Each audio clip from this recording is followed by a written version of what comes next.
And last night after the game, there were already people camping out in the rainy, cold weather to get one of those.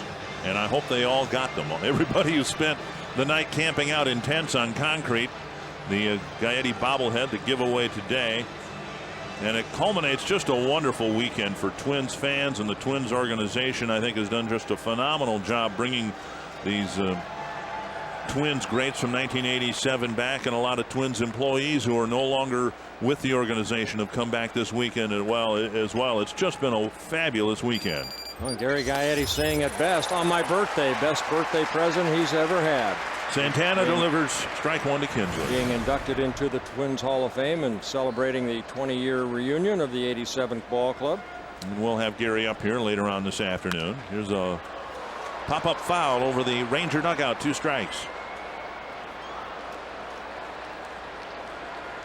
While opponents hitting only .220 off of Johan Santana. Right-handers hitting .233. Left-handers only .180.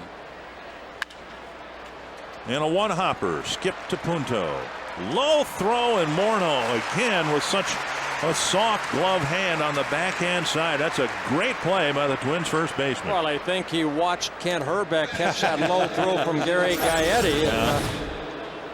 Justin, and you get first basemen like Herbeck, and right here Justin Morneau. Boy, as an infielder, they saved you so many errors. Nice little pick right there, keeping his eye on that ball as it kind of came up on him.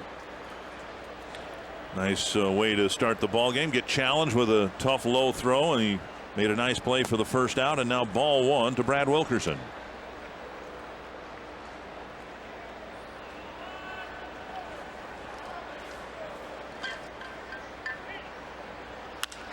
Down the line, but foul. 1-1. We know that the weather certainly isn't the best in most of the upper Midwest, and our thoughts and prayers go out to the southeast part of this state, hammered with so much rain and the flooding conditions there. And if your schedule allows it, just stay inside and watch Twins baseball this afternoon. Wilkerson takes low, 2-1. Well, Johan Santana with a good fastball in the low 90s, a hard slider, and then probably one of the game's best changeups. Fastball away, says Mike Redmond. Fouled back. You mentioned that Santana has struggled against the Rangers in his career. The complete game, of course, the shutout. Among the league leaders in every major pitching category. Second in strikeouts to Eric Bedard. Third in ERA with a 3.02. 2-2 to Wilkerson. As you know, year after year, clubs make a lot of changes, and Santana, you have to look at how he pitched against Texas earlier this year. And he beat the Rangers in Arlington 7-1. 7 innings for Santana, a season high 13 strikeouts. And his first strikeout of the afternoon. 2 down.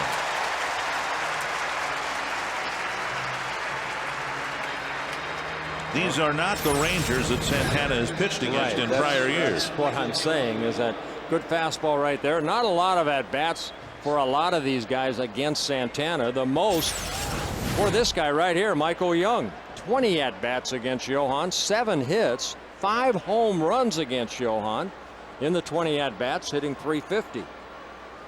Fastball missing inside. Young with 7 home runs on the year. The Ranger leader is the guy who just struck out. Wilkerson with 17 home runs to lead the team. And so it's possible that this Ranger team, known for its power, great run production, they may not have a 20 home run hitter this year, which is unfathomable. Swing and a miss, 1-2.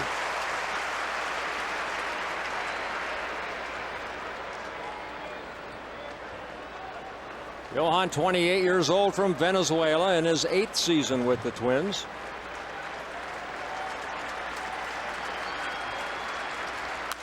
Foul back.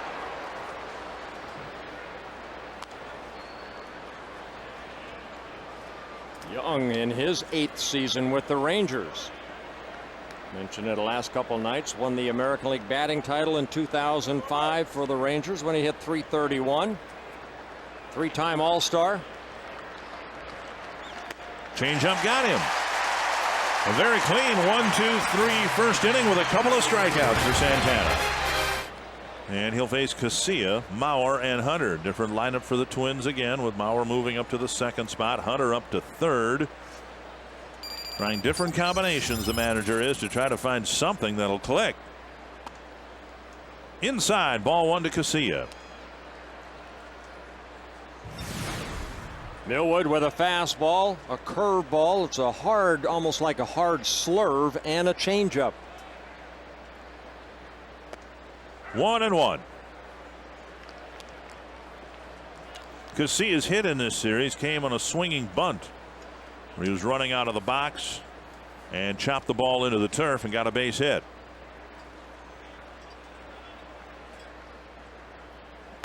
Tries to bunt here, and it's 1-2.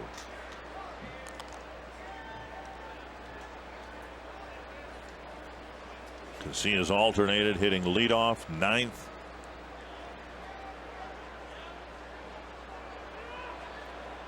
Trying to get aboard here and see if the Twins can get an early lead.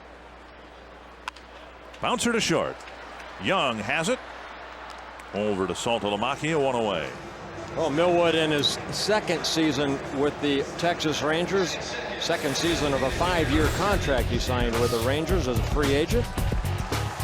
Gerald Laird's done a nice job behind the plate for the Texas Rangers in the DQ defense. He's lined up to catch Millwood. Then Saltalamacchia, Kinsler, Young, and Vasquez in the infield. In the outfield, Wilkerson, Bird, and Cruz. One down, and here's Mauer looking for his first hit of the series. And Millwood starts him with a strike.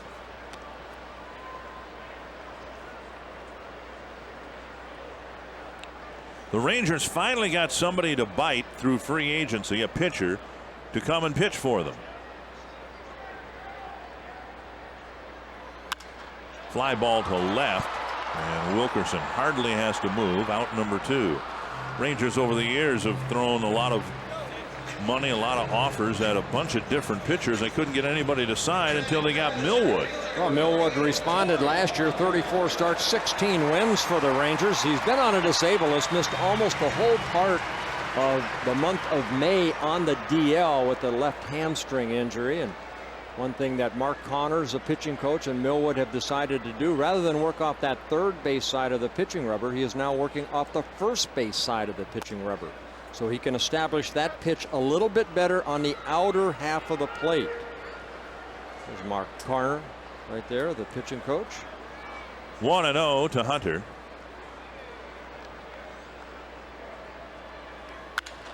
And Hunter with a sharp single to left with 2 away in the first.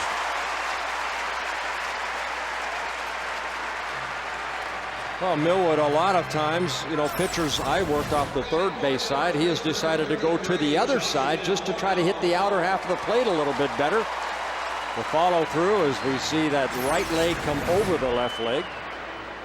Takes a lot more pressure off that shoulder. And now Morneau. Morneau showing signs of breaking out of a slump.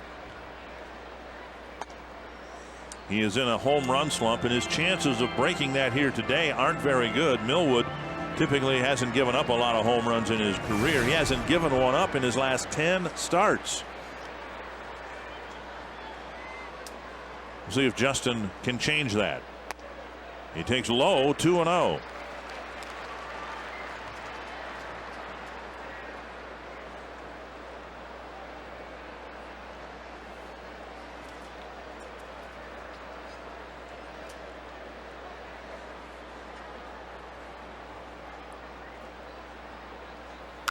A high fly to deep center field.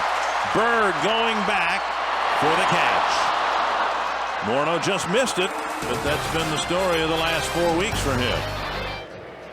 Welcome back to Twins baseball on My 29. Scoreless through an inning and a half of baseball as the Twins try to take the rubber game of the series. Hi, everybody. I'm Jim Rich. And Boof Bonser, now winless in his last 12 starts, is about to go and to a change of lifestyle. Ron Gardenhire said before today's game the team is going to work with Booth on his fitness and stamina.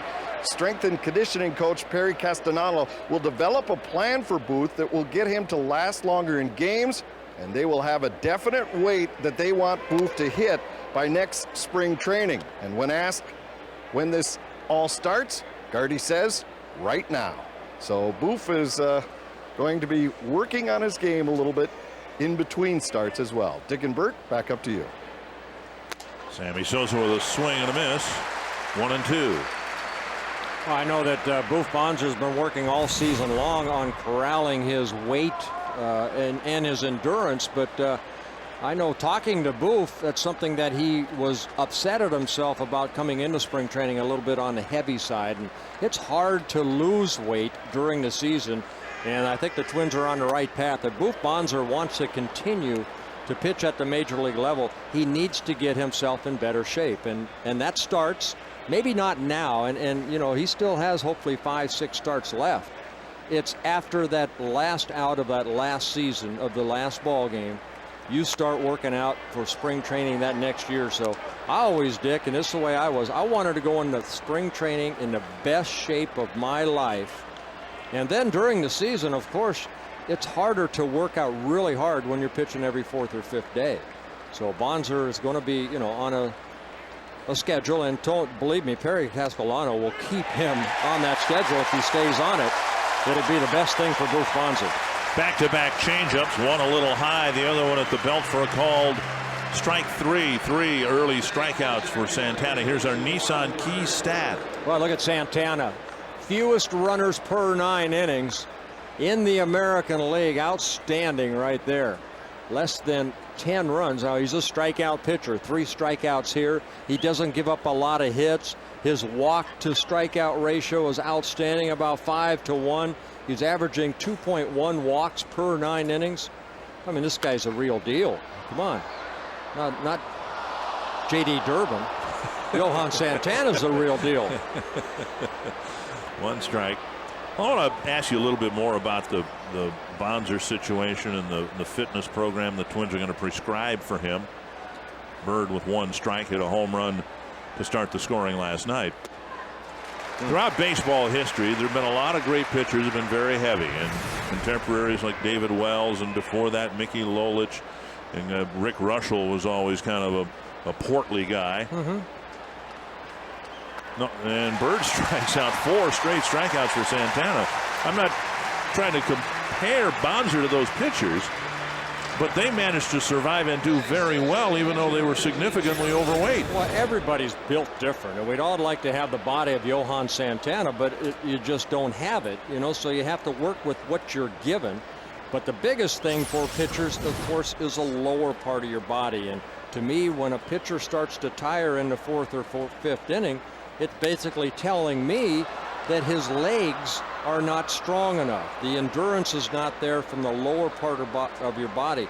Your arm will only get tired if the lower part of your body gets tired. If your legs get tired, of course, your arm's going to drag. And I think that's what the Twins want out of Boof Bonser. Strengthen the lower part of your body. He's a big kid. I mean, to go think Boof Bonser is going to be, you know, 190 pounds like Johan is, or 200, is not going to happen. Boof is going to pitch at 230, 240, but it needs to be firmed up a little bit. That's all. And how about the roll that Santana's on right now? You know, there's certain days you walk out there and you say, you know, I've got pretty good stuff. It sure looks like Santana's got right now an overpowering fastball, a great feel right now for that changeup. He struck out 4 in a row and just missed number 5. Well, the Twins are 14-11 when Johan starts a ball game. Of course, he would like to have run support. And Johan 9-1 when the Twins score 4 or more runs for him. 5 straight strikeouts and 2 perfect innings for Santana. Santana with 5 straight strikeouts, and now he'll hope his team can give him a lead of some sort. Michael Kadire taking outside from Kevin Millwood. Well, Kadire, good numbers against Millwood. 5 for 10 with 3 doubles against Millwood over their meetings. And just missing 2-0. Millwood's had some health issues of his own earlier this year. He spent a couple of stints on the disabled list with a left hamstring pull. And Kadire takes a strike. Yeah, as I mentioned, he missed almost the whole part of May. Millwood making his 23rd start of the year.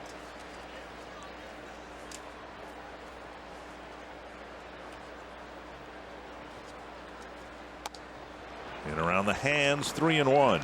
See that pitch right there, that's easy for a right-hander to throw inside, and Millwood will do that. This guy's made 306 major league starts. He'll work both sides of the plate. But moving over to that pitching rubber, this is the pitch he wants to control. Kadire blasts it to center field. Way back and ball, a home run. The first home run allowed by Millwood in 11 starts. Well, for Michael Kadire, his 12th home run of the year. And you just saw Gerald Laird, the catcher, want a fastball away. He moved outer half of the plate, and you leave it over the middle part of the plate. Good hitters will take advantage of it. That's exactly what Kadire did right there. Twins take a 1-0 lead. Look at Laird. Look where the pitch was. Left out over the plate. Kadire extending those strong arms and hitting a solo home run. And now Mike Redmond. And remembering that Justin Morneau just missed a home run to close out the first inning. A couple of well hit balls taken up the middle against Millwood. And now outside 2-0 to Redmond.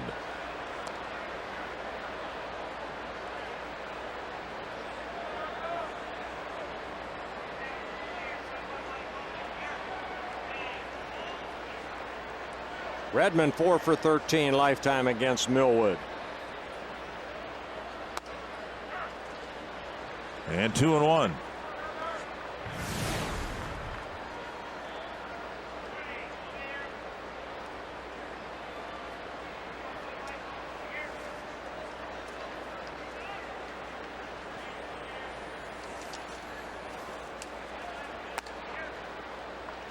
And now 3-1.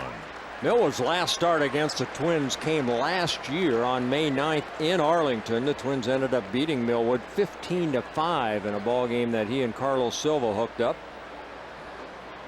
That was the game that Francisco Liriano got his first major league save by pitching 3 shutout innings in that ball game.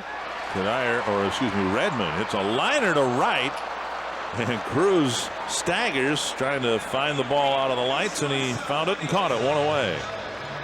You can submit a question to us online at carsoup.com/baseball. And today our question from Pat D of Apple Valley. And Pat says years ago it seemed like a lot of pitchers threw a screwball. Whatever happened to it? And who has the best one in the American League? I remember Mike Marshall when I pitched with him in Texas. He had probably to me the best screwball. Almost looked like a reverse curveball. That he majored in kinesiology. He knew that what his shoulder could do, and that ball is almost like a curveball to a right-handed batter would go in on a right-hander. And I think the circle changeup has kind of taken over the place of the screwball.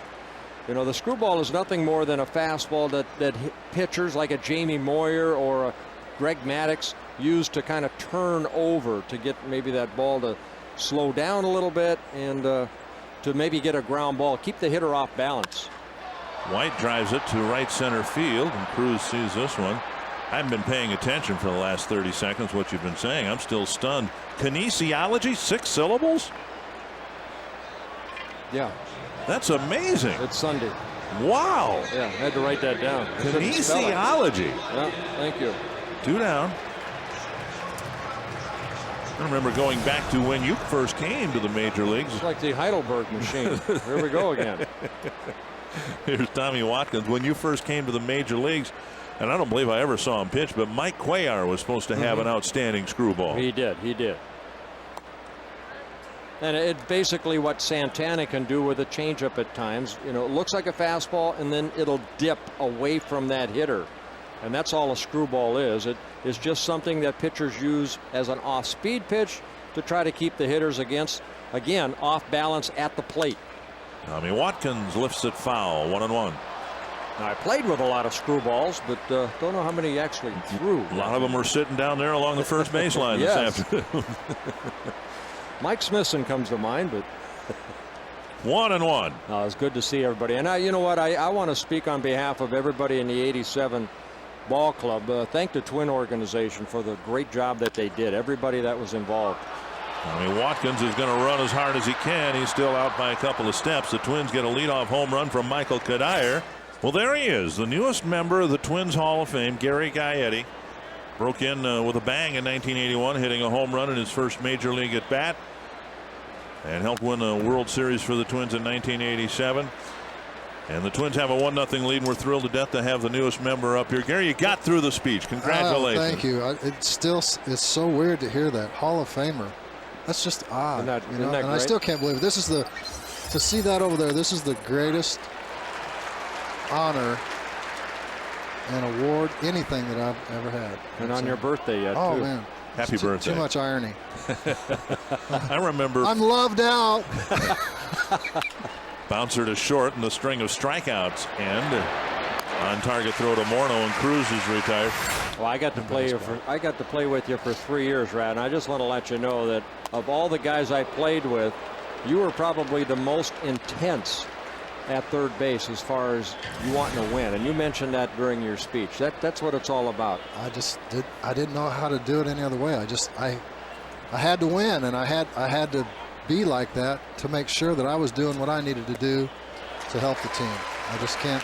I never learned how to do it any other way. Well, then the logical question is, how in the world did you survive the lean years, the 1982s and 83s, when this team was not only not winning, it seemed like they were a long ways from winning? Well, no, you don't look at it as a year. It's every day. It's every day. Right. You're going to win that day. You know what I'm saying? You don't have to look back. So, well, this year we're going to lose 102 games. No, it's just every day. You just are doing that, you know. So. And you take the good with the bad in this game, don't you? It was much more bad than good. Yep. As far as your personal performance. 2-2 to Saltalamacchia. How does that? I know as a pitcher, you know, you pitch every 4th or 5th day, and I sat there and you think about a bad outing or that. Is it good for a player to say you go 0-for-4 and you strike out 3 times and you end up losing a ball game? I know that eats on a guy like you, and you're kind of biting at the bit to get out there the next day, aren't you? Yep, you are. I think it's important to get guys out there after a bad game too. I know from the coaching end of it now, the manager will ask me sometimes about a guy that might be struggling, you know, but I'll see something, I say, I think he needs to go back out there, you know. Another strikeout for Santana, number 6. Now, if he has 2 bad games in a row, then it's time to go to the bench. Well, you didn't have too many bad games in a row in 1987. Remarkable. And Tom Kelly talked about this last night, how important he thought these at-bats you had against Doyle Alexander to start the playoff series, how important it was to the whole team. Obviously it was. I mean, it's like it took a big weight off of our shoulders, and then everybody relaxed, and then from down there, it was all downhill from there. I mean, we just bum rushed them. Well, it was interesting because Tom talked last night, not just what it did for your team, but he thought it really rattled the veteran Doyle Alexander, and he was knocked off his game by that early home run. Whatever it takes. And that's probably how it happened, you know, because I know he had great success against us the whole season. We didn't touch him. But we had something for him there. I'm just glad I was a part of it. I think I wasn't the only one. There was a lot of guys that got hot. I mean, Kirby had a good series too. So. 2 strikes to Ramon Vasquez. And now 1-2. Well, tell the viewers what you're doing now, Rat. I am the hitting coach in Durham with the Durham Bulls, which is a AAA affiliate of the Tampa Bay Devil Rays. I have a golf addiction. I have a problem with that. And we played golf down in Houston. Yeah, it was a good time. Yeah, but that's what I'm doing. AAA hitting coach. Liking that pretty much. Got a good team. The Durham Bulls are very similar. It's really odd this year. My AAA team is very similar to the '87 team. We've come together as a team. We're not the best team, but we're playing like the best team, and it's somebody different every night doing the job. So we're a game out in the division. We're a half a game up, I think, in the wild card. So, like I said, the love fest continues. Hopefully we're going to be in the playoffs, and you know, it's fun. I like being in baseball, and Major Leagues is a place to be, but AAA is pretty good. He'll be back there soon, I'm sure. 1-2 to Vasquez. And Santana backs away. He's had a nearly perfect first 3 innings here. If he can get Vasquez, it will be perfect. Came inside and missed. 2-2. Let me ask you, Rat, as a hitting coach, with the success you had at the major league level, how do you filter that into the young kids at the AAA level that are a step away from playing here? Well, actually, all you do, you share experiences with them, you know. And of course, you know, the older you get, the better you work. Wow. 7 strikeouts through 3 perfect innings for Johan Santana. The Phillips game reset in hockey. You do better than that as a starting pitcher. I don't know how Kingsler and Cruz got anything to bat on the ball. 7 strikeouts for Johan, 9 up, 9 down. And Kadire giving him early run support, just a solo home run. Hopefully the Twins can get him some more. Nick Punto will lead off the 3rd. Dick Bramer, Burt Blyleven, joined by Gary Gaetti, the Rat. Here's something I don't know, and I've known you for as long as I've been doing this. Punto with a bouncer to second. How'd you get the nickname the Rat? Duh. Well, actually, this is the story. We were taking batting practice, and somebody had taken a picture of me. I used to have that big mustache, and I had just shaved it off, and somebody took a picture of me, and I'm like looking out somewhere, and I guess with my nose being big like it is, and just staring off into space, they just titled the picture "The Rat." So they thought obviously I looked like a rat, and there's the camera. It's over here somewhere. And Herbie saw it, and that was the end of that. Hey, the Rat! So once Herbie said I was the Rat, it was official then. Then when the little kids started calling me, "Hey, Rat," I knew it was all over. It's okay, though. It's been pretty fun. Here's Casilla with 1 out in the 3rd. When you look back at that '87 season, and we've asked this question a lot of the guests who've come up here, when were you convinced that this team could actually get to the playoffs? At what point of the season did you believe, you know what, we're going to do this? I honestly don't really remember. I do know coming down to that last week. Nice play. Nice catch by the shortstop Young for out number 2. I don't really. I know our last homestand here. We knew it's like we came out on the field one time and it's like, oh, the stadium was packed. You know, it's just like it was just a different feeling of. They knew something was going on, but we didn't necessarily know it. You know what I'm saying? Yeah. So we were just playing it out. There's not one particular moment that I remember. I just know that game we clinched here was pretty awesome. Now, did you run that tape with Lombardozzi where he did that interview with you? That I'll tell that story. Yeah, I'll tell that story. But that ran on the. That was on the pregame show. That was on the pregame, right? Lombo told the story, and I'll just simplify it. He said that you were alone with him once, about 2/3 of the way through the season. All right. In the shower. Yeah. And instructions. And stared at him and said, "Lombo, we're going to do it. And we're going to win it." I presume is what you meant by that, but. All right. I remember telling Dennis Eckersley he wasn't going to strike me out again one time, and he struck me out 4 more times. 2-0. Well, that's a good story. Maybe I did. Oh. As over the 20 years, right? You know, of course, the stories get bigger. Oh, that's what I'm saying. The older we get, the better we work. That's right. I know the more I coach, the dumber I get. Mauer takes a strike, and it's 2-1. There was obviously a love fest, though, at the end of the regular season and through the playoffs. And you referred to it in your induction speech, a bond that you've never experienced between a community or a region, as you put it, and a baseball team. No, never. And we get to experience it. It's like every time we get together, whether it be, you know, a reunion, right, a funeral, you know what I'm saying, a special event, a Hall of Fame. I mean, it's just awesome. Well, enjoy your day, man. Yeah, enjoy your congratulations day. again on the induction. Again. Gary Gaetti, the newest member of the Twins Hall of Fame. All right. So you are hereby circled. Well, and obviously that gentleman can and at times does shave. That's got to make you feel a little older. Somebody who was born on the day you guys won the World Series, and he's an adult. He's 20 years old. Almost 19. Okay. Strike one from Santana to Kinsler, and strike two. And so the question shifts now. What can Santana do to the Rangers the second time through the order? First time through, 3 1-2 3 innings and 7 strikeouts. 8 strikeouts. 2 people who put the ball in play and a couple of weak ground balls to short. Boy, is he tuned in. Great changeup right there. Kinsler way out front. And Santana with 47 pitches. Here with 1 out in the 4th. A season high 13 strikeouts against the Rangers back in May in Arlington. And strike one to Brad Wilkerson, who struck out.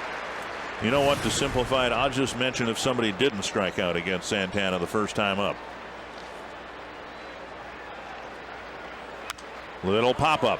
Santana giving way to Watkins. 2 away. Mountain Dew Mega Mondays give you a great chance to get a great price on Twins tickets. Bring a Mountain Dew or Pepsi can to the Metrodome Redemption Center and get $10 off a lower reserve ticket. The Twins against the Mariners tomorrow night, and for more details call 800-33-TWINS or log on to twinsbaseball.com. 11 up and 11 down for Johan Santana. Here's Young.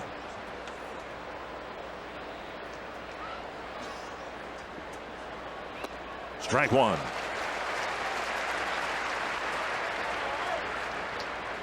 Well, you almost saw that by that swing right there. Young said, okay, I'm going to look fastball first pitch, because that's a changeup down and away on the black. Strike two. And I would imagine in the Texas dugout, Young and the other hitters have witnessed what's been going on, and somewhere in the recesses of their mind must be the thought, uh-oh, we're in for it today. Well, I think anytime Santana takes a mound, a club would say that.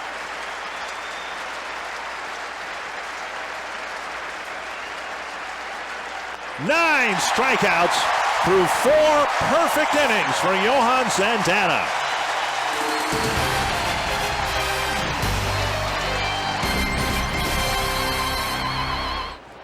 Toyota trivia question: who led the Twins in 1987 with 109 runs batted in? Can't be that easy, can it? If you were listening, you know. First pitch strike to Torrey Hunter. The Twins leading 1-0. And Hunter with a 2-out single back in the first inning.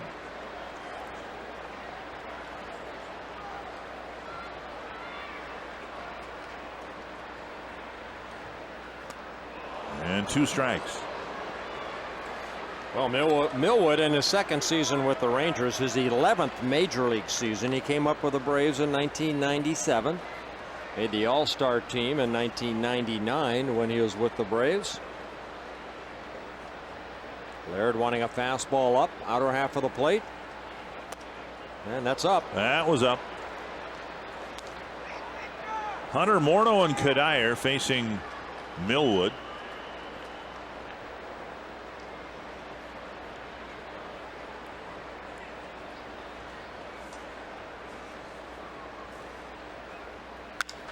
High fly, deep center field. Bird going back, and another warning track catch. Hunter, like Morneau earlier, just missed hitting a home run. He left the breaking ball up, and Torrey almost hit a home run. Don't miss out on securing your priority for the new ballpark. Owning season tickets today will benefit you greatly down the road. You can put a $250 per seat deposit towards your 2008 season tickets today and establish your new ballpark priority for the new ballpark in 2010. Call 800-33-TWINS or visit twinsbaseball.com to place your deposit. Here's Morneau. Just missed a home run his first time up, and he takes strike one.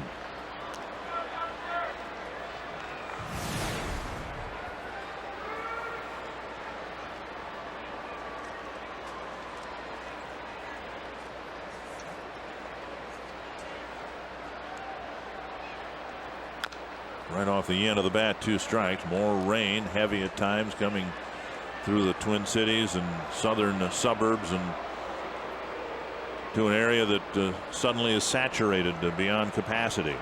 So we'll certainly hope for the best. And for you people in that part of the state, we're thinking about you. Up and away, 1-2. Well, I'd like to say a happy 87th birthday to Jay Bosacker from Tracy, Minnesota. Happy birthday today. Also Sheila Washington down at the loading dock. Happy birthday to you, Sheila. Tapper up the line, foul. The same birthday as Gary Gaetti.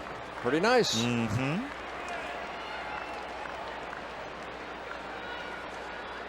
Well, Justin with the 28 home runs, again second in the American League behind Rodriguez, and 91 RBIs, fourth in the American League. So even though Justin hasn't picked up a couple or a lot of RBIs here in the month of August or a home run, he's still in the top 2 and 4 in those departments.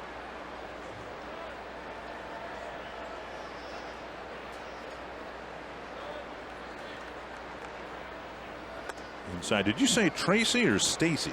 Tracy. Tracy, yeah, that's down in the southwest part of the state, a little bit north of Worthington and Slayton. Just a little bit west of Walnut Grove. Right next to Crockett, I think.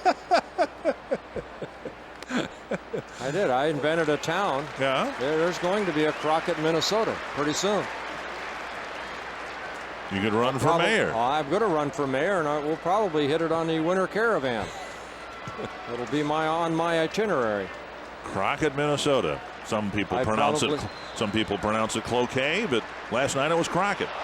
And Millwood stumbles, and it's ball 4. And boy, the Rangers hoping that Millwood is okay.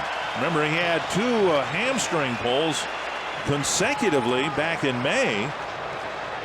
And he ends up issuing one of the weirdest walks Justin Morneau will ever get. A little embarrassing, too. Watch that right foot right there. I think he just, as the left foot came down, it just, he put it down too quick. That's one that will be seen 20 years from now.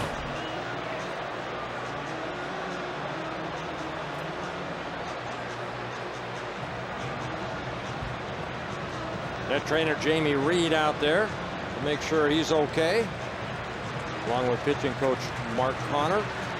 And thankfully, it looks like he's fine. Yeah. A little embarrassed, I'm sure.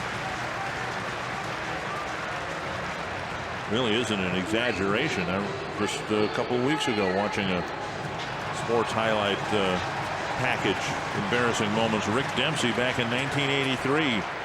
Walking to first, he drew a walk and he stumbled on the turf here and fell flat on his face.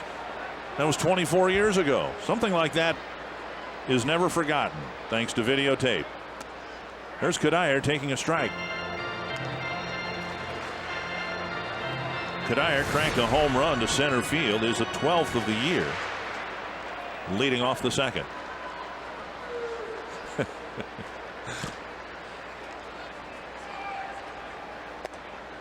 And now low, 1-1. Thankfully, none of our embarrassing moments up here, I believe, have ever been recorded. Oh, really? You've been to YouTube? Still on there. You got a special section, don't you? Jeez. Type in Burt Blyleven. And send the kids to bed first. Yes, and then please. It's an accident. 2-1.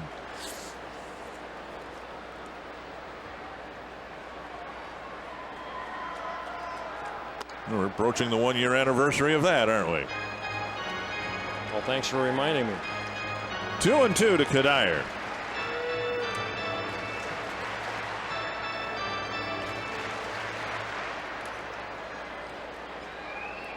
Tigers are in New York this Sunday afternoon, and the game is now tied 3-3 in the 5th.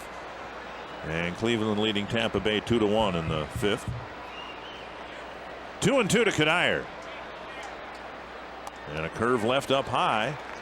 Full count, 1 away, and we'll see if the Twins are inclined to send Morneau from first base. Well, Millwood making his 307th major league start. He has 131 wins, 96 losses in his career.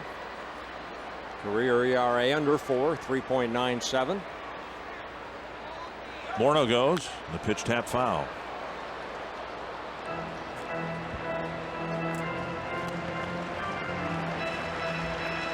Millwood right there trying a 3-2 curveball, so he has a lot of confidence in that pitch. He'll throw that little cutter along with that fastball.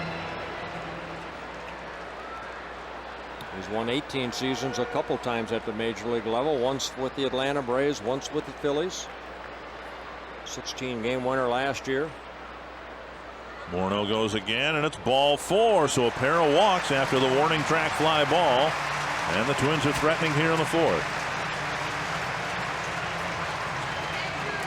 Our Toyota trivia question, the answer has to be Gary Gaetti, doesn't it? The rat, it's his day.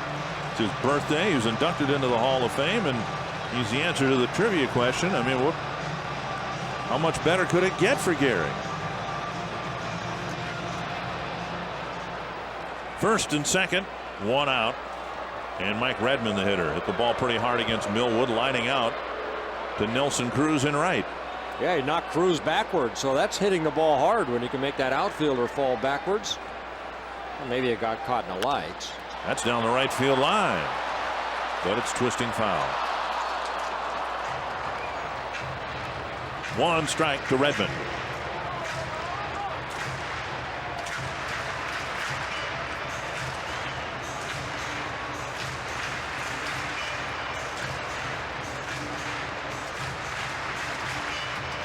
Millwood realizing the way Santana's been pitching, he can ill afford to give up many more runs here today.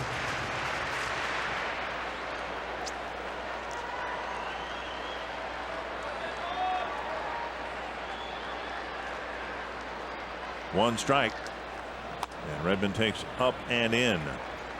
Millwood kind of symbolizes what we were talking about the other night. How the Rangers, in part because of the ballpark, have had a terrible time getting pitchers to sign. Millwood probably pitched as well last year. In fact, he pitched more than he did the year before. Here's a chopper up the middle. Out there. And a double play. So Redmond wraps into a double play. The Twins come up empty in the 4th. A day for Gary Gaetti, a weekend for the '87 Twins. You are hereby circled. You handsome devil, you. And Johan Santana trying to steal a little thunder here this afternoon. He's got a 1-0 lead. He's thrown 4 perfect innings, and he has struck out 9. There hasn't been a ball hit out of the infield. 2 ground balls to short and a pop-up to short third, with Watkins coming in to make the catch about 60 feet from home plate. Here's Sosa, caught looking his first time up on a 3-2 pitch from Santana.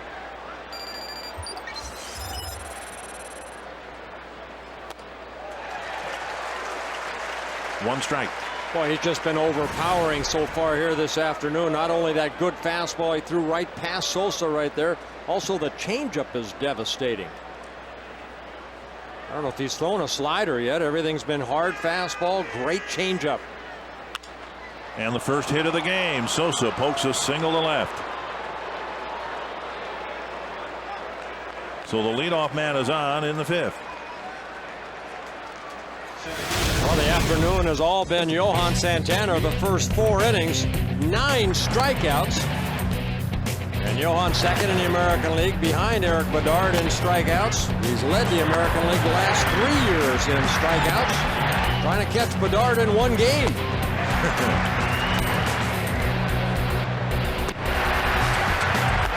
So a leadoff single for Sosa in the 5th, and here's Bird. Swing and a miss.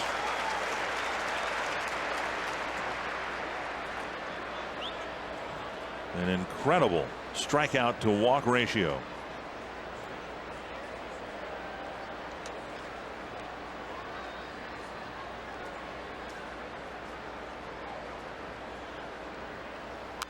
Two strikes. Eric Bedard of the Baltimore Orioles came into today's play with 207 strikeouts on the season. Johan now at 183. Bedard putting together a very good year for the Orioles. He's just ahead of Johan in the ERA department. Through 2.98 earned run average. Johan at 3.02.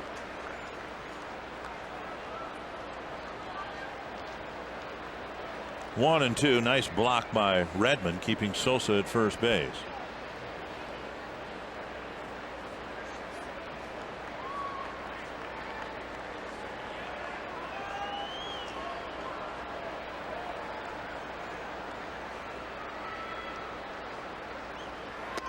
Strikeout number 10. His career high 14, and he's well on his way here today. TwinsBaseball.com is your one stop on the internet for all things Twins. You can log on today and check out the latest eSaver discount. Get great deals on tickets for games during the second half of the season. You can also check out the new ballpark webcam and learn all about the construction of the new Twins ballpark at TwinsBaseball.com. Well, Johan with 10 strikeouts, the 37th time in his career, and he's making his 168th major league start that he has had 10 strikeouts or more in a ball game. 1-0 to Gerald Laird.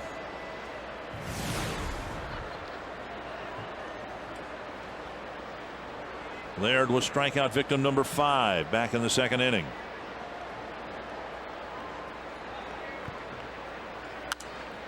One and one.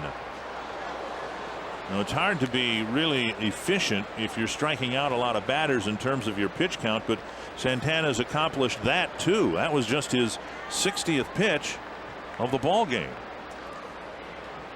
45 strikes, 15 balls. Yeah, he can't strike out everybody. What he needs to do is get a couple outs like he did in that little pop-up to Wilkerson on 2 pitches. That's what he needs once in a while. How about a 2-hopper to short here? That would help. Just off the plate. And you can see why Santana likes working off that third base side of the pitching rubber. We talked about Kevin Millwood moving over to the first base side on that pitch right there. All he has to do is just make a good follow through into that inner half of that plate. A lot easier to hit the inner half of the plate against right-handers, where Johan has that toe just on that pitching rubber. Swing and a foul, and that reels Redmond. 2-2.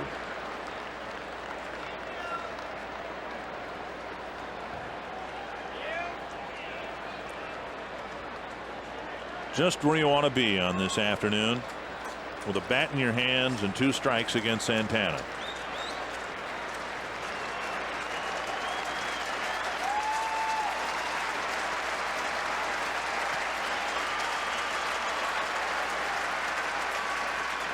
Number 11.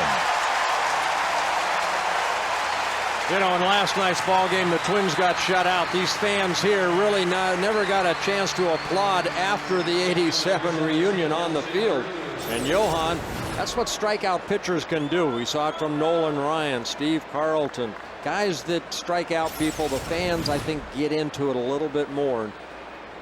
You hear a lot more applause here so far this afternoon than we did last night. Here's Cruz. He at least put the ball in play against Santana. Hit a ground ball to Punto to lead off the third.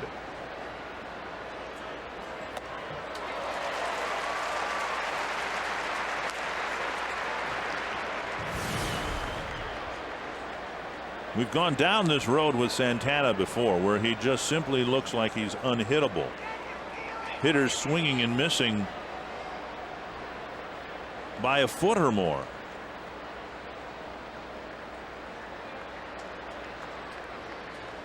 Either over the top of the changeup or a foot in front of the changeup. Well, that pitch right there, such an important pitch for Santana to move those hitters a little bit off the plate. Johan does a good job of that. And that sets up that changeup that he wants down and away. See where Cruz is in the batter's box. That one missing down and in, and it's 2-1.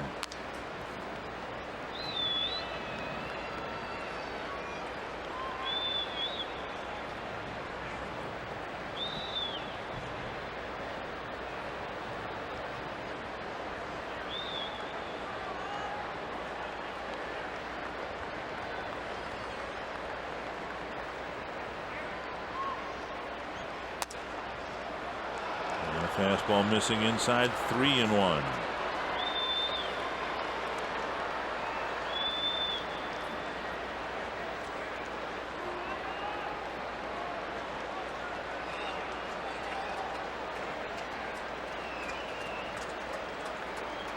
Fastball away, says Redmond.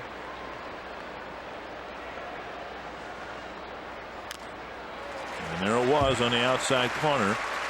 And Cruz got a piece of it. 3-2. Sosa will take off. Morneau looking in to see whether the Twins want him holding or coming off. Morneau trying to get Santana's attention, and Santana's so locked in on the hitter. It took him a while to glance at Morneau. Now will he throw the fastball? Will he throw the changeup? Or will he throw the slider? The thing about Santana, he has confidence in all three pitches, and he can throw them over at any time. Driven to center. Hunter going back. Got it on the track. Big picture in right field for a big reason the Twins are celebrating this weekend. And a big guy here in the booth with us. That's the reason the picture's so big.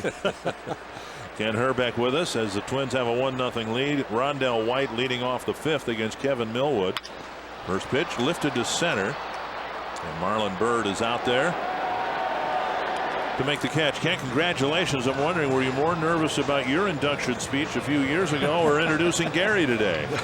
A lot more nervous than introducing Gary. It's simple when somebody's talking about you. I guess you just go up and say thank you, but we have to try to tell. First of all, it's hard to tell stories about me and Gary because we had a lot of fun times that we can't talk about. But Gary, a great teammate, like I said. I think he was so fun to play with. He was an animal. He literally hated the opponent. Yeah. One out, and here's Watkins. When he was up here, I mentioned to him, I said, of all the guys I played with, he was one more of the intense players.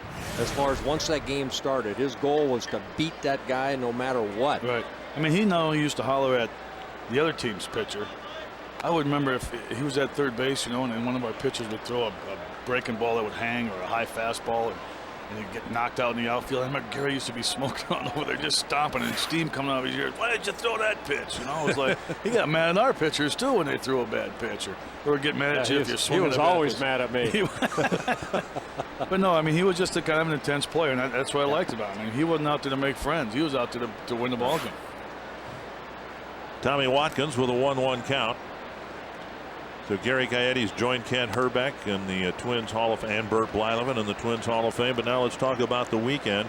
And boy, if for a lot of things, 20 years later, and the glow or whatever wears off, but it doesn't seem to be the case with this bunch of guys. It seemed like the fire was a little brighter even. I don't know, for some reason it seemed like there was more action or something going on here. It's just the Twins did, first of all, the Twins did a fantastic job. I think the organization did a great job of getting the guys here and their families here and setting things up for us to do and making it accessible for us to get out and even interact with the fans a little bit by signing autographs and taking pictures and all that kind of stuff. So yeah, it was as everybody says, it's been a great weekend. Yeah. And it doesn't seem 20 years ago. I know you were in the 91 too, and for another 4 years you're going to be doing the same thing. But there's the boys out there looks still good. talking. They look good. 3-2 to Watkins. And lifted foul and out of play. It's fun to see the kids, the guys' kids. Remember the little Joe Gaetti or little Jake Gaetti or little throwing the trash cans and stuff. Yeah, little Lambo running around on the field. And now these guys are Joe Gaetti playing for the Colorado Rockies, a AAA team. So there's Mark Davidson and his kid. It's fun to see those kids grow up and see what they turn into. Like I said, my daughter's here with my jersey on. It almost fits her. I think I could still slide into it. Watkins draws a walk. Hey, I noticed yesterday as you guys were introduced, and you came onto the field. You shared a truck with Gary Gaetti, and when you came on the field, you had your old no smoking, but you can drink all you want salute to the exactly. fans. Yeah. Yep. That's that was kind of mine and Gary's thing before the game. It was no smoking, and you definitely could drink, but don't be smoking. And don't leave early. That's right. That was another one. Don't walk up your arm. Yeah, Gary would always say, there they go. It happened a lot in the first few years we played.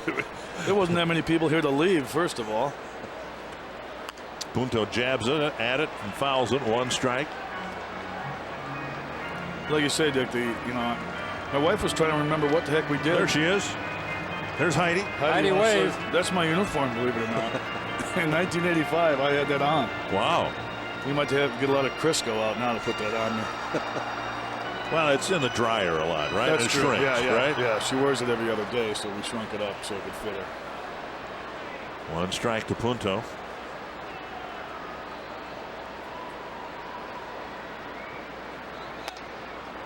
And now a ball, 1-1. I was talking about. We were trying to figure out what we did 10 years ago. Remember what we did 10 years ago for the 10-year reunion? No. It's funny because we couldn't.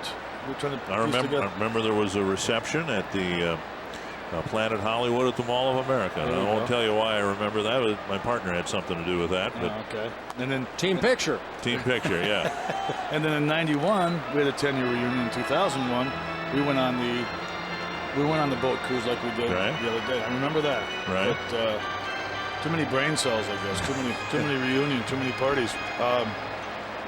But I mean, this weekend I think guys are going to remember what we did because we had a lot of fun up there in that booth and telling stories and talking to the kids up there and stuff and seeing old fans and listening to fan stories. It's fun to hear their stories. I think the fans like to hear too. A pitch just missing right there, but the fans like to hear too. I think what it took for a club like '87 to become a unit, and that's really what we became. 24 guys, eventually winning a World Series, but it didn't start that way in spring training. It took a long time to get to the playoffs, and then everything went our way. These people seem like they're your relatives or something because they actually come right up to you and they put their arm around you like they really know you real well. And there's a lot of people that I've bumped to in a lot of different places that actually come up and start talking to you like they're your cousin or your brother or something. They just start talking to you, and it's so neat because they were so together with us in that run that we made, and it seemed like they just feel like we're part of them, and they can come up and talk to us, and like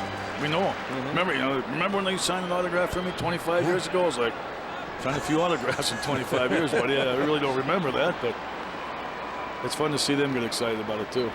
Outside to Punto. And throughout this weekend, of course, the Twins highlight tape has been running, and so many highlights, and the highlight, I guess, of your postseason in 1987 was the grand slam in Game 6.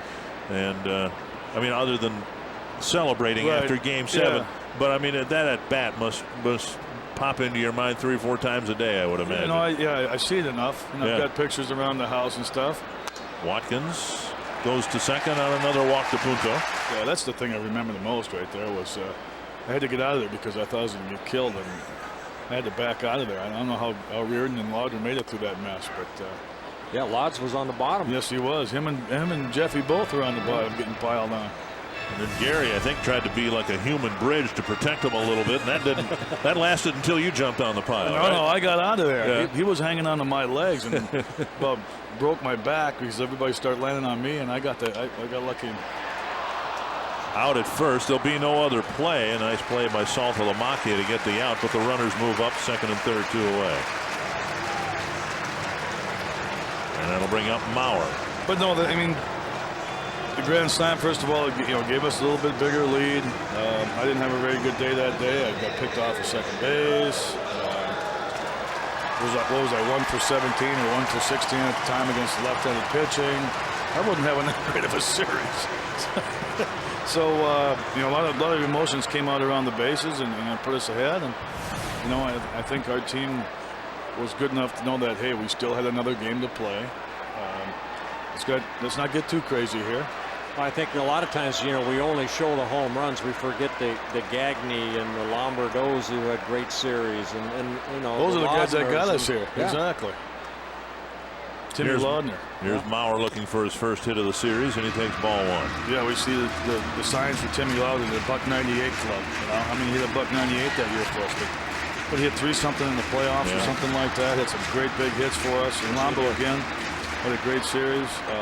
You hear about the Puckett's and the Herbecks and the Gaettis and this and that, but again, Bert, you said you touched on 24 guys is what the deal was. Bouncer to second. Millwood's going to pitch out of this jam. Twins leave a couple more aboard. It's still 1-0. And our thanks to Ken Herbeck for the memories and for the visit here today. All right. Thanks, Dick. Yep. And thanks for helping us out. Thanks, Ken. Welcome back to Twins baseball on My 29. 1-0 the Twins in front of the Rangers, and it's time now to add a new winner to the winner's circle, and we're joined with Julie McVeigh, who is here from Richfield, and you actually have the same birthday as Gary Gaetti. Yep, I'm a few years older though.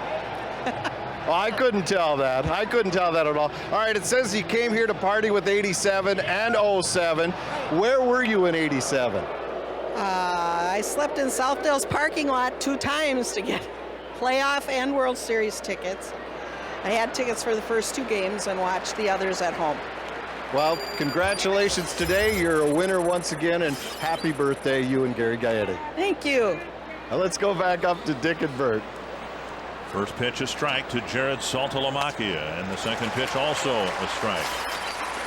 Well, thank you very much, Jim, and happy birthday to you. I mean, Santana is smoking here this afternoon. 11 strikeouts. He has given up only 1 hit. Sammy Sosa got a high changeup last inning. Got a base hit to left. Low 1-2.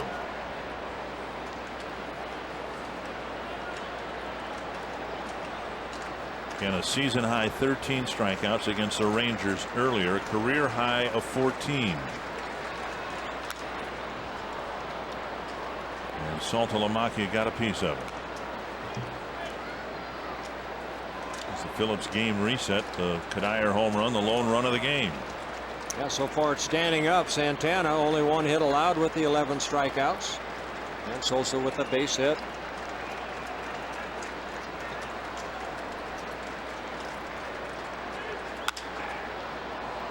Hunter to the gap, and he leaves it for Kadire, 1 away. Well, here's what Santana did to the Rangers in May. Well, 7 innings in that ball game for Johan. The Twins beat the Rangers 7-1.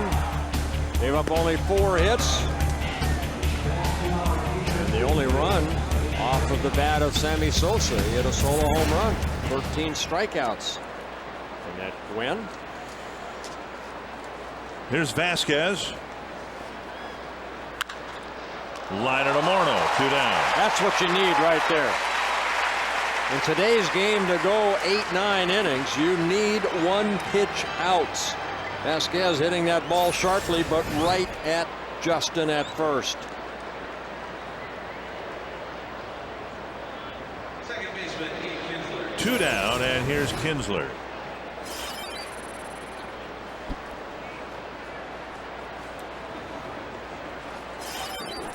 Couple of fairly quick outs here in the 6th. Kinsler with a ground ball to short and a strikeout.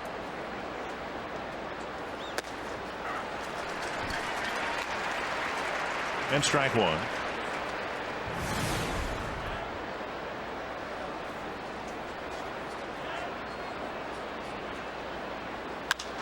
To right field, and Kadire is there. Not a strikeout in the inning, but Santana pitches a 1-2-3-6 with just a handful of pitches.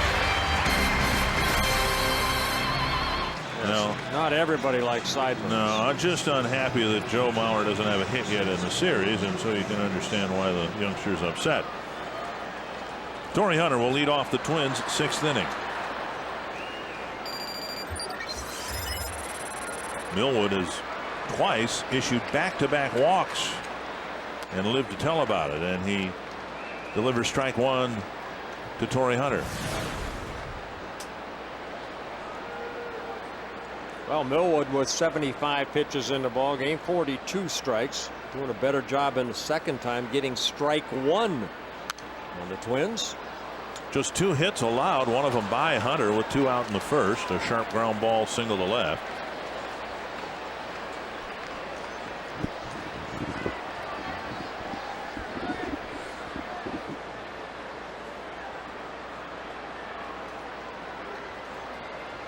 2 strikes to the leadoff man here in the 6th.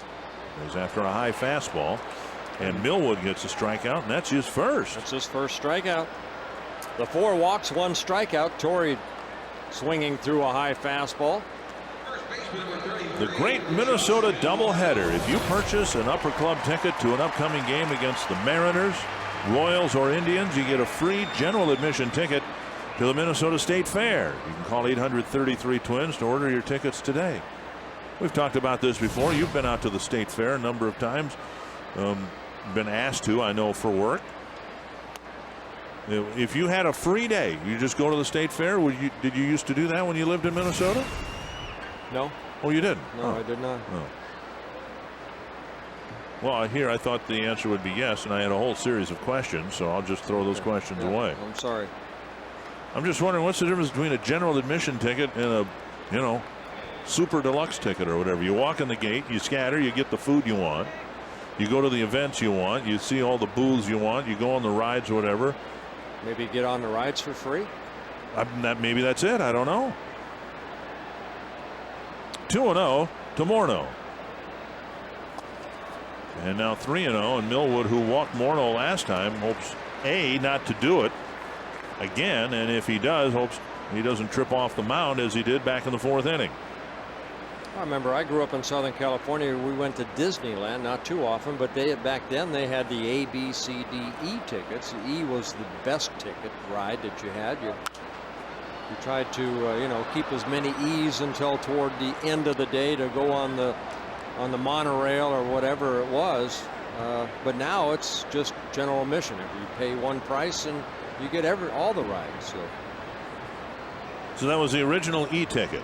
That was the E ticket. That was the best one to have. Okay. A ticket was like, the saucers and cups and ones I usually threw up on. Morneau draws another walk, so he's aboard for Kadire. Well, 5 walks in the ballgame for Millwood, and Michael Kadire got a pitch that Millwood wanted out over the plate. He left up, and Kadire, a solo home run, his 12th of the year. And the Twins still holding on to that 1-0 lead. Kadire walked then in the 4th, and then Redmond hit into the double play, and Millwood got out of the inning. We're talking about Millwood and how his last couple of years maybe represents why the Rangers have such a difficult time signing free agent pitchers. 2 years ago, Millwood led the American League in ERA at 2.86. So the Rangers offered him a lot of money, and he took the money, and he probably pitched at least as well the next year in his first year with the Rangers, but the numbers were inflated. There's a bouncer up the middle, and Young will turn that into a double play. So the Twins can't do anything again with another Millwood walk, and we head to the 7th. It's 1-0. Well, good 6th inning for Johan. He needed only 8 pitches to get through the 6th inning. Getting ahead of just about every hitter. Hasn't walked anybody. Yeah, 16 of 20. He has been able to get strike 1 on that leadoff or that hitter. Just 2 3-ball counts, and they both came in the 1st inning. And he ended up, or excuse me, Wilkerson in the 1st inning, and then Sosa in the 2nd, and Santana struck each of those hitters out.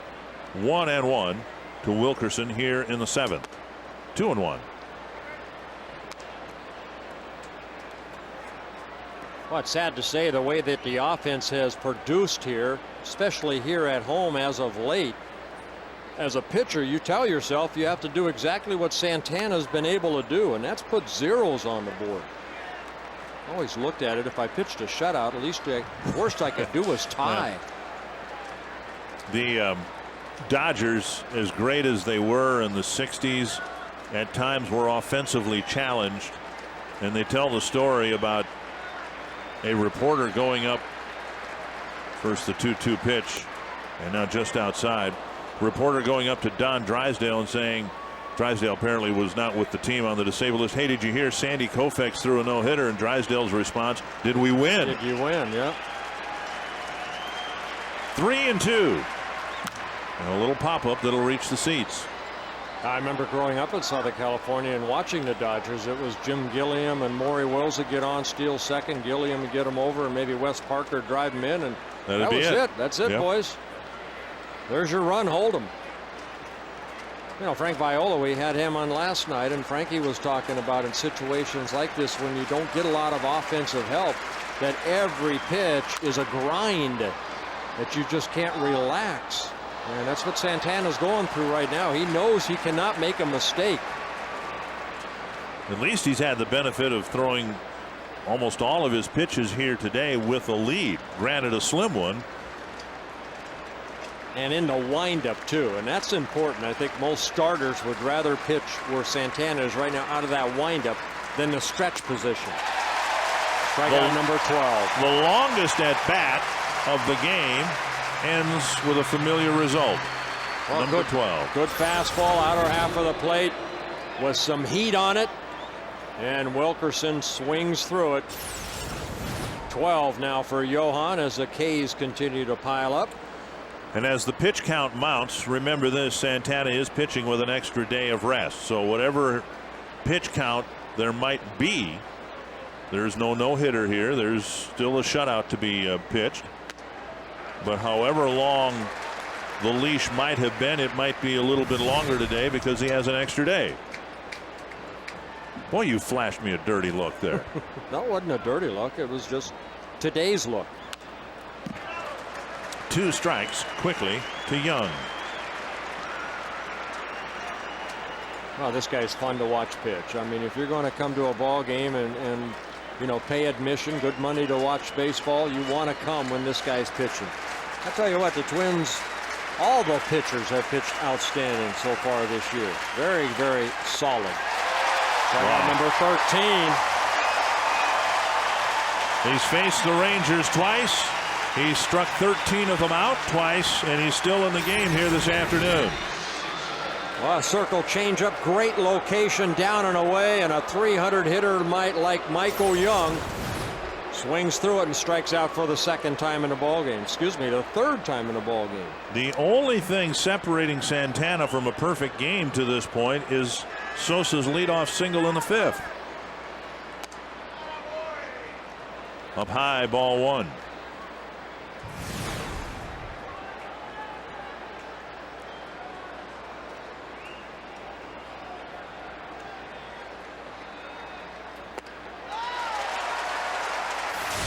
One and one.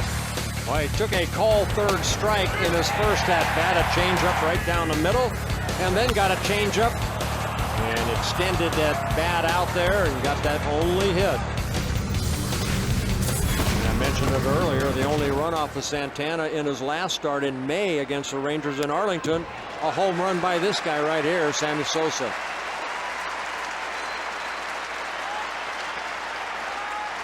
He struck out the side in the 2nd and has a chance to do it again here in the 7th. And the fans here getting on their feet. They want to see it.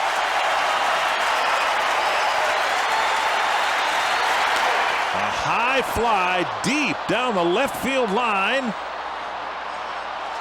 and a foul ball. So Sosa nearly ruined the shutout bid with another home run against Santana. Just a long strike, that's all.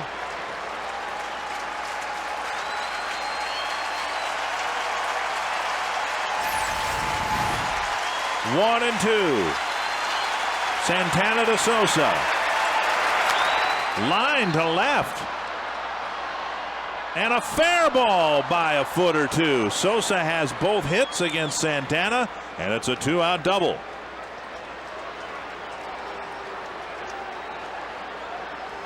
Well, Sosa with his 22nd double of the year fought off that pitch. And that ball just staying in fair territory down that left field line.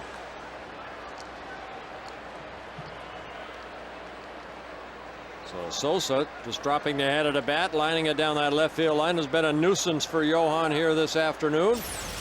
The only nuisance he's had. And now Bird who has struck out twice against Santana.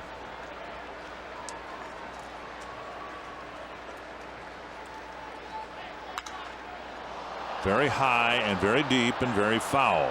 1 strike. High changeup right there by Johan. And Redmond's going to go to the mound to have a brief chat.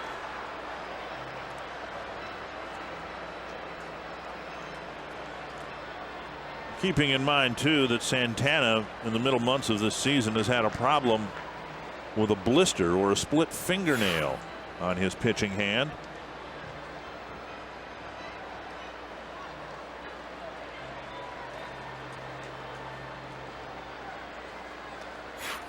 Yeah, he's got like a blood blister on that left middle finger that as you put the pressure of that baseball during the ball game, it will kind of puff up a little bit and you'll get blood underneath that blister again. You kind of have to pop it between innings, which he told me he does. But it's the fingernail too that has a little crack in it, and that's what the Twins are more worried about than the actual blister itself. And here he is again with 2 strikes on a hitter, hoping to strike out the side.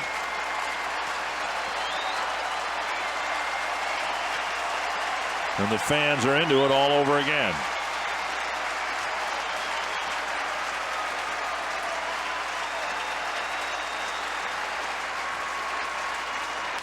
Oh, Bird just got a piece of it. Flailing after that changeup.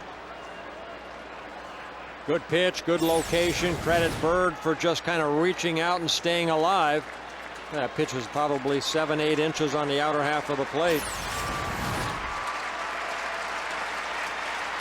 Now does he go back inside? Bird right on top of home plate.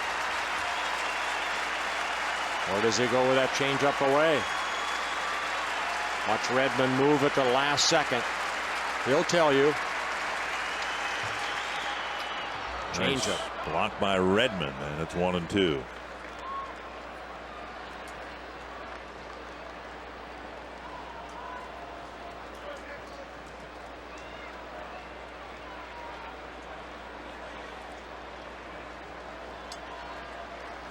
Be some bullpen activity that's going to get started here in the 7th inning. Well, 98 pitches for Johan.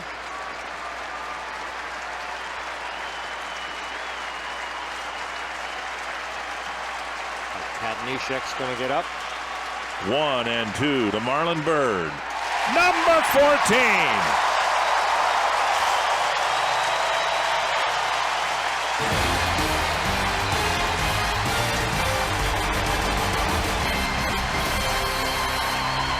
This guy clearly has had no-hitter stuff today, and I don't even know that they were mistakes. Maybe the changeup to Sosa for the first base hit might be determined to be a mistake, but how difficult it is to get 27 outs without giving up a hit. He has been red hot here this afternoon. Johan Santana with 98 pitches in 7 innings, so I'm sure if the Twins are going to let him, as you see, you don't see the pitching coach, you don't see the manager there, which is a good sign, as Johan will go out for his 8th inning of work, and hopefully the Twins here can add a run to this 1-0 lead. Yes, go Twins. Mike Redmond will lead off the 7th for the Twins.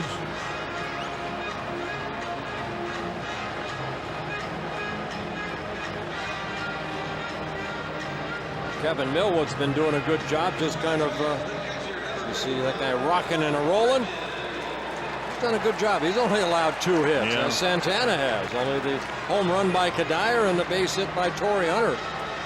Now he has walked 5, but he's worked found a way to work out of it. A couple double plays have helped him.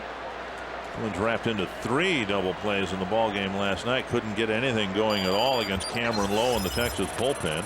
And now strike 1 to Mike Redmond, who hit into 1 of those double plays in the 4th.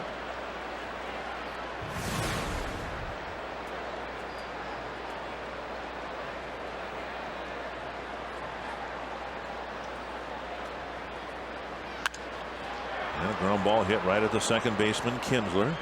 And Redmond's retired 1 away.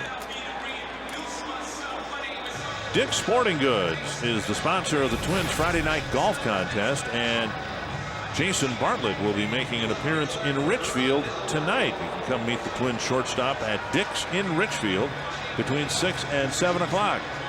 Just don't ask him about his hamstring, because I'm sure people have been asking him about his hamstring all weekend long. Log on to twinsbaseball.com for all the important details. Rondell White will hit 0 for 2, and he takes a strike.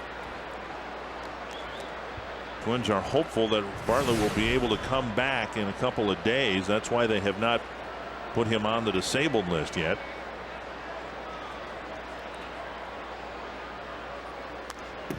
White goes after a high pitch, and it's 0-2. Now, you know, tonight they're going to ask him how because he I feels. told him not to? Well, no, yeah, not only that, but you know, Bartlett right here, this is the reason that he hasn't played since pulling up right there, and the left hamstring a little tight.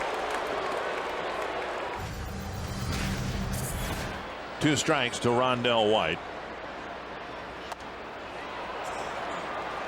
Goes after a pitch up in his eyes, 2 away. Almost the same pitch that struck out Torrey Hunter, that high fastball. And Millwood picks up just his second strikeout. And that'll bring up Tommy Watkins. Tough pitch to lay off of that high fastball. You can see the whole ball and a lot of hitters. That's a tough pitch to lay off of it. Rondell White swings underneath that high fastball. Here's Watkins, a bouncer to third and a walk.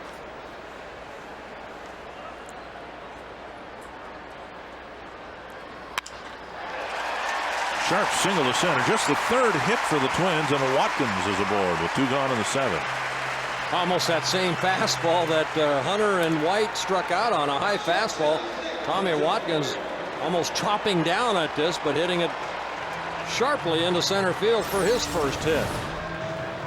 See Laird wanting that pitch down, and the pitch staying about letter high, and Watkins gets a base hit. Punto walked his last time up, got as far as second base. Outside, ball 1. No activity in the Texas bullpen. Millwood, despite the walk, still has an economical pitch count.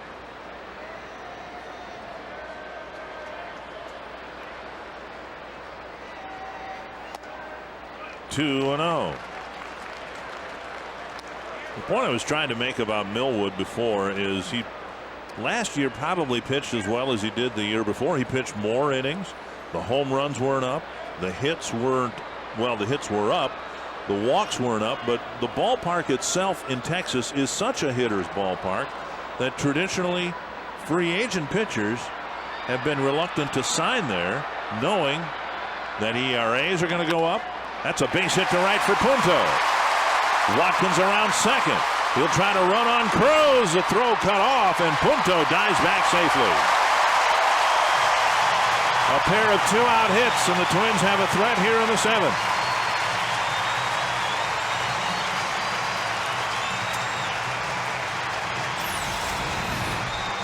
Well, Millwood falling behind, coming in with a fastball. Nick pulling this ball into right field. Cruz, outstanding arm, does the right thing, hits that cutoff man. That'd be Michael Young, and Nick Punto, watch out. He has to get back to the bag at first.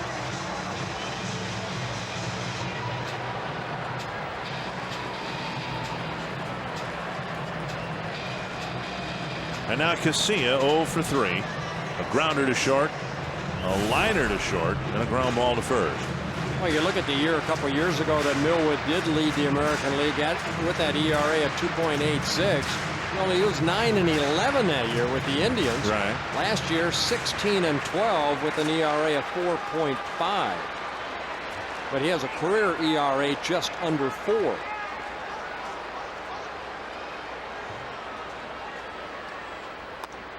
A strike, but his ERA went up, more than a run and a half.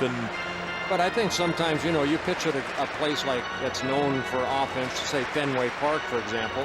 As an opposing pitcher, you go in there and you say, you know what, it's tough to pitch a shutout here, so I hope my team can score me 4 or 5 runs.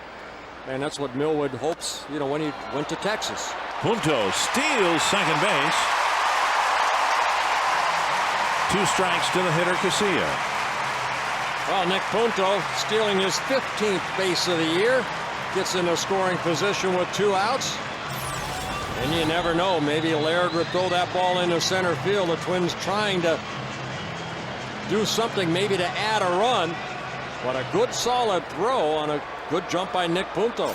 And we'll see what the rookie can do with 2 strikes on him.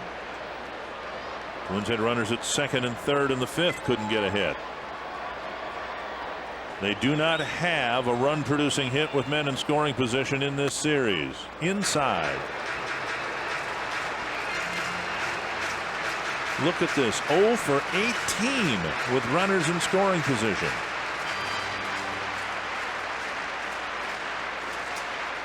What did Grat say? It is what it is. Let's start from here. 1-2 to Casilla. And now 2-2. Last 2 pitches, Millwood trying that fastball middle in. And both of them missing inside. Mauer on deck.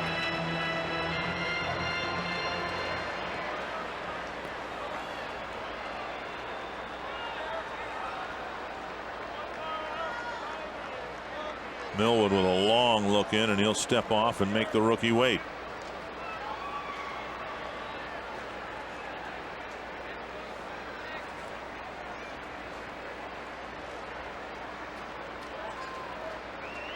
And Santana waiting, wondering what kind of lead he's going to have in the 8th. It'll be a 1-0 lead as the Twins again start a rally with 2 out but can't finish it off. 1 apiece heading to the 8th, or 1-0 heading to the 8th inning. Well, Johan Santana with 14 strikeouts. 3rd time in his career he has had a 14 strikeout game. His last one coming against the Indians last year. Jason Tyner now in left field, replacing Rondell White. Ball 1 to Gerald Laird.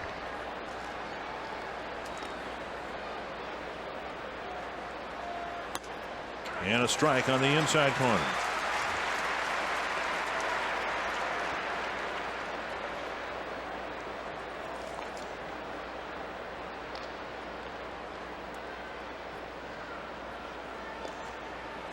Great changeup again. 1-2.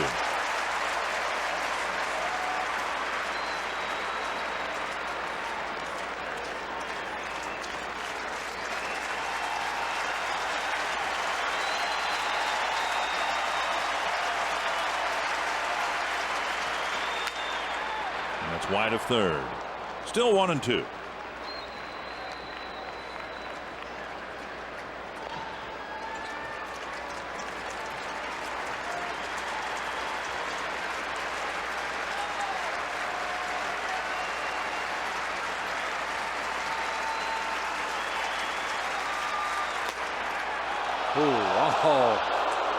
Rob Drake almost put that hand up. The pitch almost where strike 2 was. Fastball, inner half. Not missing by much. Wow. 2-2 to Laird. Strikeout number 15, and Santana ties a club record.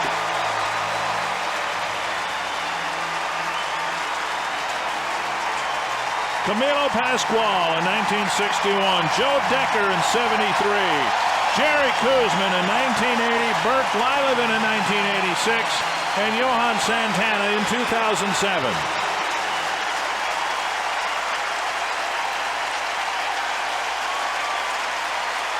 The only guy he hasn't struck out is the next hitter, Nelson Cruz. Strike 1.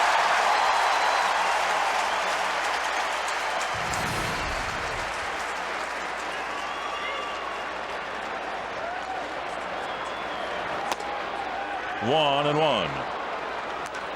Cruz with a bouncer to short in the 3rd and a warning track fly ball for the 3rd out of the 5th. He's the only Ranger not to have fanned today. 1-2. I think that's going to change.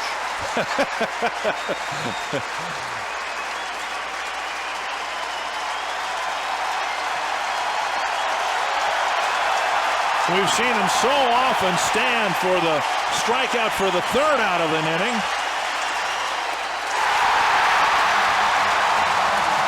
Number 16.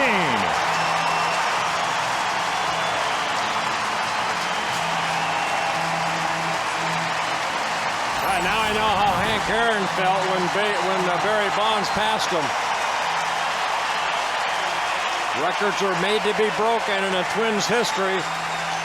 You just saw the 16th strikeout for Johan Santana. They're running out of room. Saltalamacchia struck out in the third, fly ball to right in the sixth. And Redmond trying to calm down Santana. How can you not be rushing with adrenaline after you've set a club record? And believe me, Johan feels it too.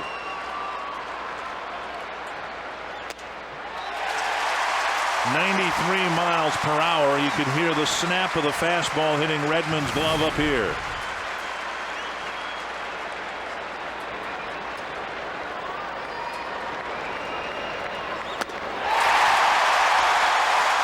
And they'll stand again. Johan having one of those days you don't want it to end. This guy could pitch all afternoon long.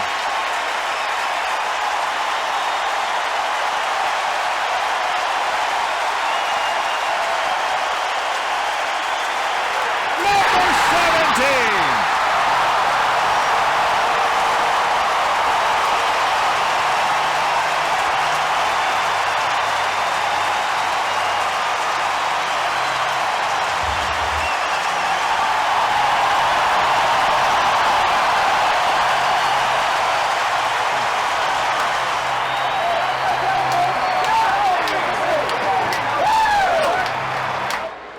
Trying to give Santana and the Twins some insurance, and he bluffs the bunt and takes strike one. And C.J. Wilson coming out of the bullpen for Kevin Millwood, his 52nd appearance.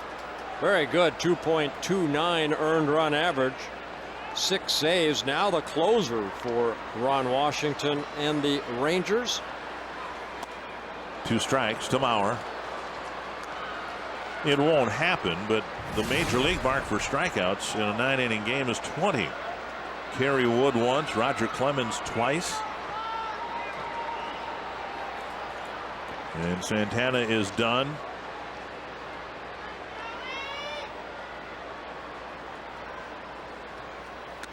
And Mauer is called out on strikes. If it's his last plate appearance of the series, it'll be a very frustrating series for Joe, who didn't get a hit in the 3 games. Well, Wilson with outstanding fastball painted a corner down and away on Mauer right there for a strikeout. Now we know it's not Game 7 of the World Series, but Joe Nathan's got to be going to have to deal with the pressure of following Santana's act with 17 strikeouts over 8 innings. Here's Hunter. Pop up right field, and Cruz with the catch. 2 down. And Jim Rich has a special guest.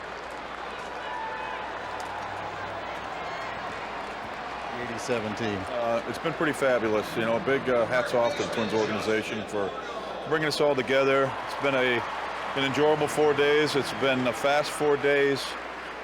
We've had a blast, culminating with Gary Gaetti's induction to the Hall of Fame today. It was really special. Now in the '87 in the ALCS against Detroit, you picked off Mr. Evans at third. Was that something you had anticipated, or was it just a split decision? No, it was a play that Gary and I put on, and you know what, he wanted to put the play on, so we picked him off, and it came at a really good time in the game. Detroit was getting ready to get after us a little bit. Maybe, you know, people seem to think that it turned things around for us in that series, and we went on to win that game. And then the next night, on Monday night, and we came back here, there was a few people waiting for us when we got here. That's for sure. And I think a real testament of this team is that 20 years later, how close you guys still are, and what a great group of guys, because time can kind of separate people out, but it hasn't happened with this group. You know, there's a lot of water goes over the dam in the last 20 years, but, you know, for us, we have a bond because of what we accomplished as a team. We have a bond because of how we reacted to one another in the clubhouse and out on the field. And you know what, 20 years, 10 years, it doesn't, sometimes it seems that long, sometimes it doesn't, but you know, when we get together, it's like we were never apart. And so that's, you know, we're gonna hold on to that for a very, very long time. And for people that you know haven't been able to go through something like this, don't know really how special this is to us. Well, thank you very much as an outsider, but as a fan, we appreciate it. You always have a special place in our hearts, as you guys were the first. Dick and Bert, back up to you. Thank you, Jim. Thank you, Jim, and thank you, Tim. Yeah, you know what's so great about that play, and I've seen it many times, it's the pitch by Juan Berenguer that got Evans to kind of lean because it was down and in, and you know, Lodge kind of backhanded it, and then the quick throw over to Rat. And as a base runner, you see that ball in the dirt, your first reaction is it might be a wild pitch. So it worked out to perfection. 3-2.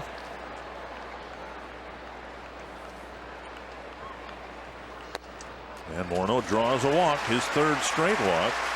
So Morneau 0 for 1, and the 1 was a deep fly to center field. And here comes Cuddyer.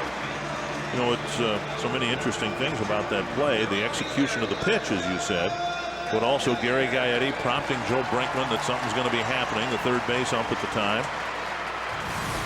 And then to hear Timmy tell it, Gary put the play on. Typically, though, isn't it a catcher who would, you know, get a handful of dirt or whatever and throw it to signal everybody that the play is on? No, I mean, Rat can see Evans maybe leading off too far, and with a left-handed hitter up, you know, it's an easy play for a catcher. It just so happened that ball was in the dirt. Now, if the ball is up in the zone, Evans may not have made that first step toward home plate. So the timing was right for the Twins, as the timing was right in that whole playoff and World Series. To this day, and you know, I've seen a lot of Twins baseball over the last 24 years. It's the only time I've seen the Twins put that play on and pick a runner off third base. Hadn't happened before and hasn't happened since. Nice going, Rat. And Lodge. 2-0 to Cuddyer. Twins need some breathing room here. Cuddier's given them the 1-0 lead. See what he can do to change the scoreboard again. 2-1. And Darrell Evans, wherever you are.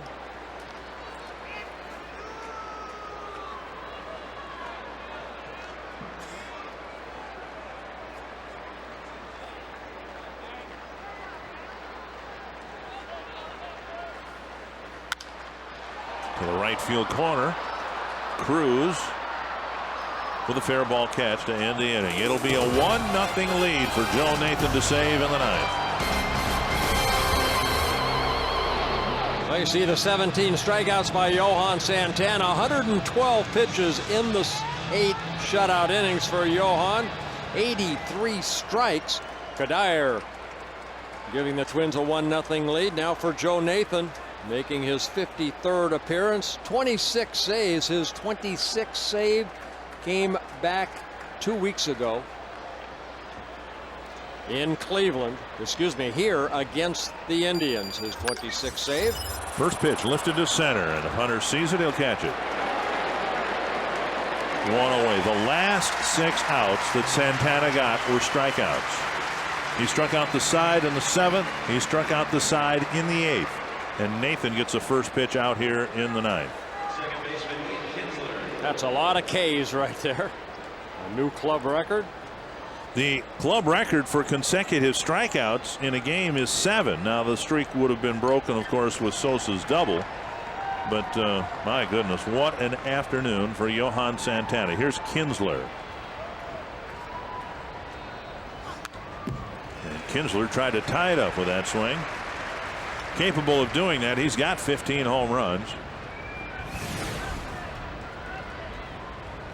Well, for Joe Nathan, he pitched here on Friday night against the Rangers. 1 shutout inning in the Twins win over the Rangers. Threw 13 pitches in that outing.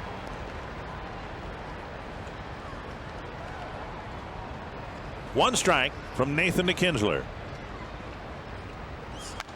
Right off the end of the bat.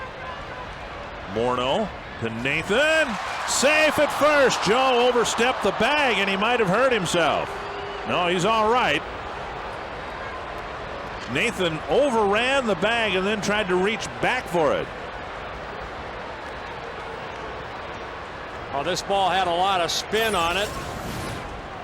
Watch Justin try to feed Nathan, and Joe, instead of stopping, kind of reached back. Now, if he caught that ball right here, I guess one thing you learn, just keep going. But you see Joe reaching back, and that allows that umpire to say safe. And an error charged to Nathan. And Wilkerson comes to the plate. Kinsler with a good lead at first. Swing and a foul, 1 strike. A lot of times in the 9th inning, you'll have a manager say, hey, take a strike. But so far, all 3 hitters against Nathan have jumped on that first pitch. Good call by first base umpire Adam Dowdy. No, it wasn't. It's a It was the bad call. correct call. Okay. Runner goes. And a strike called no throw. Kinsler with his 6th steal in 7 tries, and the tying run is in scoring position. Take another look at the play right there. You want to stop, but Joe trying to find the ball and the bag at the same time. Couldn't find the bag.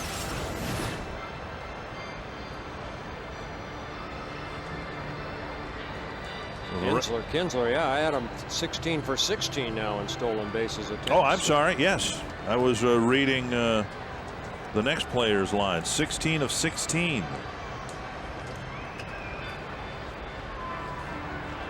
Mike Redmond going out to Joe Nathan, just reminding him what sign they're using with a runner at second base, as Red will put down more than one sign.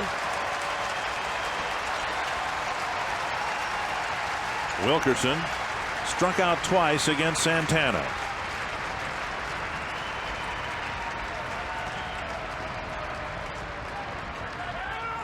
Time called at the plate. Kinsler with a couple of feints toward third base in the middle of Nathan's stretch. Got Nick Punto playing a deep shortstop, so Kinsler, who has great speed, kind of jockeying back and forth. And Joe, as a pitcher, you want to look more than just once at that second base runner. Only the 2nd Texas Ranger to be at second base in this ball game. Blocked by Redmond, 1-2. Nice stop right there by Redmond. Looks like the Yankees are going to beat Detroit. It's 9-3 in the bottom of the 8th inning, and it's tied at 2 in the bottom of the 9th in St. Petersburg between the Indians and the Devil Rays. 1-2, Nathan to Wilkerson.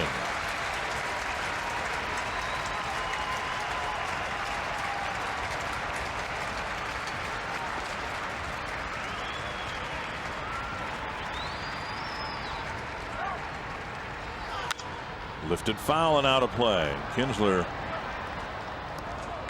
with again a fake toward third base as if he might steal.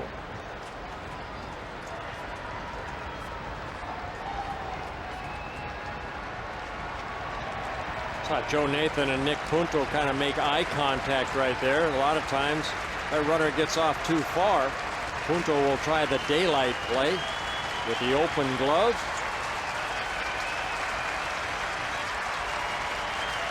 Twins 1 and out right here. 1-2 to Wilkerson. And you're right on. They put the play on, and well, Nick Punto actually lifted his leg like the pitcher and said, do the old spin around at shortstop. See Nick Punto right there at the top of your screen, and that's what Joe did.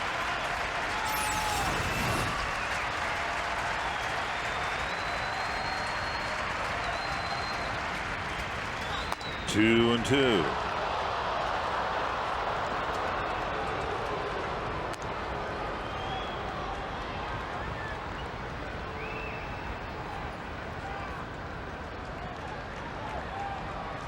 Not much offense in this series. The Twins won 2-1 2 nights ago, scoring their runs on a ground out and a wild pitch. Twins didn't score last night, and a 1-0 ball game in the series finale. Got him looking. Wilkerson thought it was outside. Out number 2. While painting the corner is Joe Nathan, picking up a huge strikeout right here. Redmond sitting out there. And sometimes there's 2 plates up there. And Nathan hit the second one. Okay, nicely put. That looked like it was a little outside. 2 down, and here's Michael Young. Already proven to be one of the best young clutch hitters in the game, and he's in a clutch spot here this afternoon.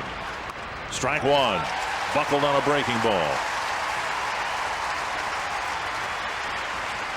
We've seen Michael Young the first 2 games of this series basically hit what is given to him. A lot of hits going toward right field. Torrey Hunter shading him a little bit toward right center.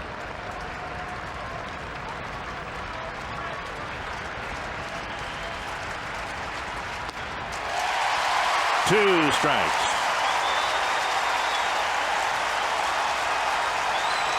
Well, Young struck out 3 times against Santana.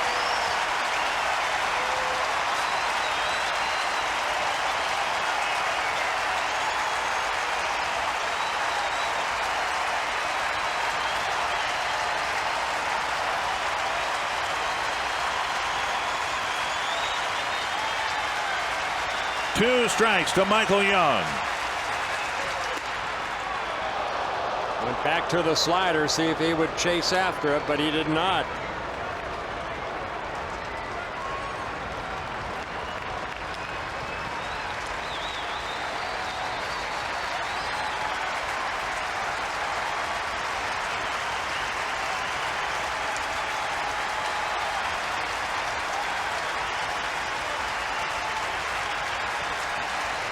One and two. 2 and 2.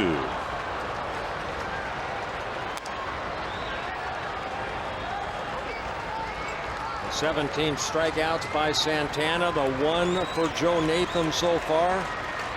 Breaking a Twins single game record for 9 innings, most strikeouts in a game. Now with 18, Joe would like to make it 19. 2 and 2 to Young. Got him! And the Twins take the series 2-1. All right, kept going to that slider until Young finally swung. And for Michael Young, 4 strikeouts in the ballgame. A great pitching performance by Johan Santana. And Joe Nathan picking up his 27th save. What a great win for the Twins.